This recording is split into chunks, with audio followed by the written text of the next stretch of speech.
Ok frérot, je sais exactement ce que tu vis en ce moment. T'es dans ta vingtaine et ta vie amoureuse est très loin d'être où t'as envie qu'elle soit aujourd'hui. T'as l'impression de devoir courir après les meufs, tu dois faire des efforts de malade pour obtenir un seul date. Et puis parfois, t'as même pas le courage d'aller parler aux filles qui te plaisent parce que tu sais déjà dans ta tête qu'elles vont te rejeter. C'est pour ça qu'aujourd'hui je vais t'expliquer de façon scientifique et mathématique pourquoi le dating à 20 ans est beaucoup plus dur que le dating quand t'es dans ta trentaine. Mon objectif avec cette vidéo, c'est de t'éviter le plus gros piège tendu par les hommes de notre génération, c'est la Black Pill. C'est un groupe de mecs qui ont été déçus par les meufs et le dating et qui ont décidé d'abandonner. C'est le genre de mec que tu vois qui arrose les meufs sur OnlyFans et les mecs qui laissent des commentaires, tu sais, sur les sites P avec les lives, etc. là. Et je vais être honnête avec toi, si j'avais pas découvert ce que je vais te raconter dans cette vidéo il y a quelques années, je pense qu'aujourd'hui je serais probablement devenu un youtubeur Black Pill, tellement j'étais désespéré. Je vais te donner 3 raisons qui font que le dating à 20 ans est largement plus dur que le dating quand tu as 30 ans. Mais avant, il faut juste que tu comprennes un concept très important.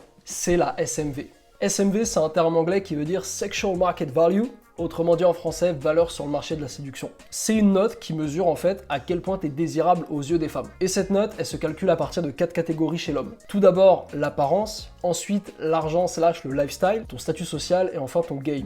Pour l'apparence, c'est évident, ton corps, ton visage, est-ce que tu as un taux de body fat bas, est-ce que tu t'habilles bien, t'es propre, bref, tout ce qui s'apparente à l'apparence extérieure. Ensuite, le deuxième critère, c'est l'argent. Alors moi, j'aime pas dire finance, argent pour ce critère-là, parce que tu peux être un multimilliardaire, si tu vis dans une villa au fin fond de la Creuse avec 15 pièces mais que tu sors jamais de chez toi, aucune meuf aura envie de te date en fait. Est-ce que ta vie, elle est attirante, est-ce qu'on a envie de rentrer dedans, ou est-ce que c'est chiant, tu te lèves juste, tu vas au taf, tu rentres à la maison et puis voilà. Troisième critère, c'est le statut social. Où est-ce que tu te situes par rapport aux autres hommes dans la hiérarchie? Alors attention, le statut social, c'est contextuel. Un PDG d'une grande banque d'affaires, et bah lui, dans la banque, dans ce cadre-là, il va être l'alpha, il va être le mec au-dessus dans la hiérarchie, mais tu prends le même mec, tu le fous à la salle, c'est un nobody, c'est rien du tout. Et puis enfin, quatrième critère, c'est le game. Le game, ça veut littéralement dire, est-ce que tu sais parler aux femmes?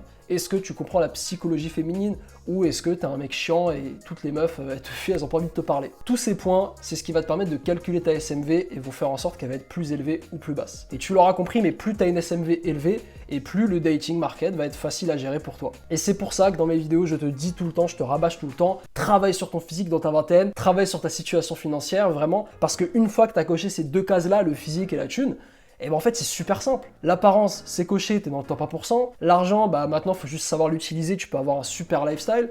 Le statut social pareil, et puis pour le game c'est le seul point où du coup avec l'argent et le physique, bah il va peut-être te manquer ça, mais au final ça va être super facile en fait. T'as juste qu'à télécharger Tinder, t'es attirant, tu payes un photographe, tu as 57 dates dans la semaine, en fait ça peut être super simple. Maintenant que tout ça est dit, je vais te donner les 3 raisons qui font que le dating est plus difficile à 20 ans qu'à 30 ans. Ok gros, si aujourd'hui t'as pas coché la case physique, que t'as un physique gras avec du ventre, un visage bouffi, des poignées d'amour, que t'arrives pas à avoir la discipline d'aller à la salle, de bien t'alimenter, que t'as pas les résultats, eh bien clique sur le lien qu'il y a en description pour changer ça à jamais. Numéro 1. Est-ce que tu connais l'hypergamie féminine? C'est la stratégie de dating des femmes. Leur objectif, c'est littéralement d'obtenir un partenaire qui a un statut social, économique et éducatif plus élevé qu'elles. Autrement dit, elles veulent le meilleur mec qu'elles puissent avoir. Et ça, forcément, cette stratégie que les meufs font depuis la nuit des temps, en fait, c'est ancré dans leur biologie, et bah ça va avoir un impact sur l'âge des mecs qu'elles vont préférer. Et c'est d'ailleurs prouvé par une étude provenant d'un site de rencontre en Allemagne qui a montré que, en fait, les femmes, elles ont tendance à rechercher des hommes plus âgés qu'elles, en raison de cette hypergamie. Et ça n'a rien à voir avec l'âge, hein. C'est pas parce que la meuf, elle dit « Ah, t'as 23 au lieu de 24, non, c'est mort, moi c'est 24 minimum. » Non, c'est pas ça. C'est juste que la tendance, elle existe parce que les mecs plus âgés, bah, c'est aussi ceux qui ont tendance à être le plus attirants parce qu'ils ont eu plus de temps pour travailler sur eux. C'est ceux qui sont plus stables financièrement, c'est ceux qui ont le plus d'expérience de la vie, qui sont plus matures. Maintenant, en partant de ce postulat, on va définir la quantité de femmes auxquelles tu as accès à 20 ans et à 30 ans. Première règle, pas de femmes de moins de 18 ans. Pour des raisons évidentes, je vais pas m'amuser à te l'expliquer. Sinon, la deuxième règle, c'est pas de meufs de plus de 5 ans que ton âge. Pourquoi? Comme je t'ai dit, les meufs, elles veulent des mecs plus âgés, mais c'est pas rare de voir des mecs qui datent des meufs plus âgées qu'elles.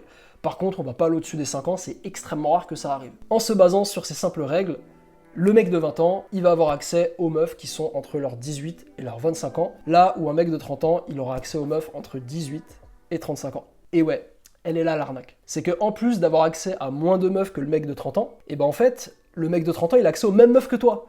C'est-à-dire que t'as pas de totem d'immunité, vous êtes en concurrence pour les mêmes nanas qui ont entre 20 et 25 ans par exemple. Et c'est ce qui justifie la raison numéro 2. Ta SMV est inférieure à 20 ans qu'à 30 ans. Regarde ce graphique. Il montre l'évolution de la SMV des hommes au fur et à mesure du temps. On peut remarquer 3 phases distinctes. La première phase, c'est ce que moi j'appelle les années galères, entre 18 et 25 ans. C'est la phase où quand t'es un mec, ta SMV, elle va être plus basse que jamais, c'est là où t'es le moins attirant que tu le seras dans ta vie. Et pour des raisons évidentes, hein, t'as pas eu le temps de bosser sur toi en fait. Tu sors de l'école, tu viens de te développer, mais t'es pas vraiment un homme. Mais c'est ce qui justifie que les mecs de 25 ans, ils galèrent en dating, et c'est pas cette étude qui va me contredire. Un homme sur 3 de moins de 30 ans affirme ne jamais avoir eu de rapport intime avec une meuf depuis ses 18 ans. Et c'est pas Kamal qui va me contredire. Pour vous donner un petit peu le contexte, c'est de 20 ans à 25, c'était un petit peu les années galères. Phase numéro 2, les rôles s'inversent. C'est à partir de là où nous les hommes, on commence à vraiment voir notre SMV augmenter. Et moi, cette période de 25-30 ans, je l'appelle en fait le filtre masculin, parce que c'est littéralement la période qui va séparer tous les mecs qui ont travaillé sur eux, les mecs qui ont travaillé sur leur physique, leur finance, et les mecs qui n'ont rien foutu. Donc si toi, aujourd'hui, tu travailles pas sur ton physique, tu travailles pas sur tes finances, ta personnalité, etc., tu vas arriver aux alentours de 20-25 ans, et là, ta SMV, en fait, elle va être bloquée, elle va stagner, voire même elle va baisser. Donc c'est primordial que tu travailles sur toi pour réussir à bénéficier de ça. Et même sans ça, en tout cas, 25-30 ans, c'est la période où la majorité des hommes, ils commencent à avoir du succès avec les femmes. Et c'est d'ailleurs pour ça que l'âge moyen auquel les hommes se marient aujourd'hui, il est de 30 ans, et l'âge moyen auquel ils ont leur premier enfant, c'est à 33 ans. Les mecs, 27-28 ans, ils commencent à devenir attirants, 30 ans, ils se marient, et puis ensuite, ils font la suite. Mais ces mecs-là, malheureusement, ils ont oublié la dernière phase, qui est la phase 3. Ton prime. C'est à partir d'environ 35 ans qu'un homme atteint son prime. C'est le moment de sa vie où il a la SMV la plus haute.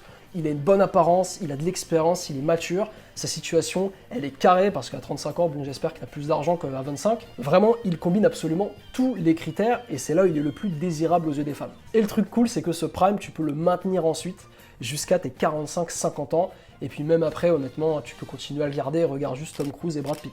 Maintenant, je sais ce que tu dois te dire derrière ton écran, mais Samy, attends, tout ça là, j'ai aucun mec dans mon quotidien qui après 30 ans est BG. Au contraire, les mecs ils prennent tous du bide, ils ont plus d'ambition, ils sont éclatés. Eh bien c'est ça le problème, c'est que tu vois ce côté SMV qui augmente, et bah on n'a aucun exemple dans notre entourage, quasiment c'est très compliqué. La plupart des gens que tu vois dans ta famille, bah ton daron, tes oncles, etc., ils correspondent pas du tout à ce truc-là en fait. Mais si on regarde les stars d'Hollywood qui eux, bah forcément s'entretiennent parce qu'ils sont obligés pour leurs films. Michael B. Jordan par exemple, à 20 ans tu vois son physique, il est éclaté, il est tout mec, c'est un bébé, c'est un gamin, il n'est pas du tout attirant. 10 ans plus tard, aux alentours de 30 ans, début trentaine, c'est un giga chad le mec, il a joué dans les 3 Creed, il a un putain de physique, c'est une dinguerie. Daniel Craig, pareil, l'acteur de James Bond, lui c'était une catastrophe à 20 ans, le gars, ça devait finir Red Pill, tu sais. Mais au final, aux alentours des 30-40 ans, il a commencé à vraiment avoir un meilleur physique, et carrément lui, il te montre aussi qu'on peut maintenir son prime. Regarde aujourd'hui, il a plus de 50 ans, mais... c'est une dinguerie le mec. Maintenant que tu as bien compris que ta SMV elle va augmenter avec le temps si tu travailles sur toi, eh bien il y a un troisième et dernier critère qui fait que le dating c'est vraiment plus difficile quand t'as 20 que quand on a 30. Numéro 3, les femmes sont moins accessibles. Revenons-en à ce que je t'ai dit juste avant. Quand t'as 20 ans, tu as accès à un pool de meufs entre 18 et 25 ans. Et quand on a 30, t'as accès aux meufs entre 18 et 35 ans. D'accord? À la louche encore une fois. Et avec la SMV, il y a un truc qu'il faut comprendre, c'est que notre timeline, la façon dont évolue notre SMV, elle est totalement différente de la façon dont évolue la SMV des femmes. Les femmes, dans leur première phase, elles vont direct atteindre leur prime. Entre leurs 16 et leurs 23 ans, leur SMV va augmenter de manière exponentielle sans qu'elles n'aient rien à faire. Ensuite, elles atteignent la phase 2, qui est le déclin, qui démarre entre 23 et 25 ans, et qui dure jusqu'à 30 ans. C'est là où elles commencent à perdre légèrement année après année de leur attraction. Et ce jusqu'à arriver à la troisième phase, qui est les rôles s'inversent. C'est à partir de 30 ans que dans les courbes de SMV, que les courbes se croisent. Les mecs, après 30 ans, ils commencent à avoir une SMV plus élevée que les meufs après 30 ans, et ça jusqu'à la fin de leur jour en fait. C'est pour ça que le dating quand t'as 20 ans est super dur. Déjà, de 1, ta SMV, elle est éclatée au sol, et puis en plus, les meufs auxquelles t'as accès 18-25 ans, elles sont dans leur prime en fait. Leur SMV, elle est au maximum de ce qu'elle peut être, alors que toi t'es au minimum en fait, donc ça coïncide pas du tout. Alors que le mec de 30 ans, en plus d'avoir une SMV bien plus élevée que la tienne, et ben en plus de ça, il a accès à des meufs qui ont une SMV qui coïncident un peu mieux, qui sont plus faciles. Les meufs de 25-35 ans, quand t'es un mec de 30 ans, moi je te dis, j'ai parlé avec plein de gars autour de moi qui s'entretiennent pour plus de 30 ans, ils le disent tous, c'est vraiment l'âge où ça devient presque trop facile en fait. Donc au final, ce que tu dois retenir de cette vidéo, c'est qu'on vit sur une timeline totalement différente de celle des femmes. C'est pour ça que la solution, c'est pas P-Up, c'est pas OnlyFans, c'est pas la Black Pill, les forums, etc., là, les conneries, non. La solution, c'est de travailler sur toi, d'augmenter ta SMV. Et surtout, il faut que tu vois le long terme. Comme on sait que dans notre vingtaine, c'est pas le moment où le dating ça va être le plus facile, Et bah au lieu de se dire, ok, comme on nous a dit là, tu sais, dans le récit populaire, oui, c'est le moment de gérer de la meuf, de profiter.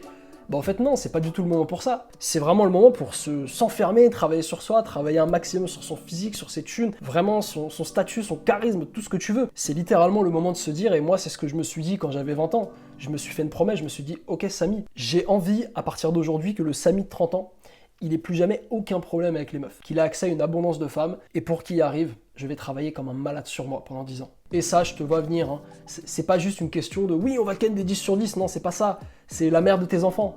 Si tu veux la mère la meilleure possible pour tes enfants, une femme qui soit à la fois attirante physiquement et qui ait une belle personnalité, eh ben il faut que tu aies une haute SMV, il faut que tu sois un mec à la hauteur. Comme ça, t'auras pas besoin de faire de concessions. T'as sûrement entendu l'adage des mecs de 25 ans, oui, soit tu prends une meuf belle qui a une personnalité pas ouf, soit tu prends une meuf moche mais elle a une belle personnalité. Non, tu peux avoir les deux en fait. Il faut qu'au lieu de te demander comment je la gère cette meuf, c'est comment je l'attire en fait, comment je deviens l'homme qui correspond à cette personne-là que j'ai envie d'attirer pour mes enfants. Donc au final, frérot, augmenter ma SMV, je te le dis clairement, c'est la meilleure chose qui me soit arrivée de toute ma vie ces dernières années. J'ai bien glow up, je me sens beaucoup mieux et je sais que le meilleur est à venir. Je te dis ça parce que je suis sûr que si toi aujourd'hui tu décides d'augmenter ta SMV, t'en fais ta priorité, ta vie, elle va littéralement changer.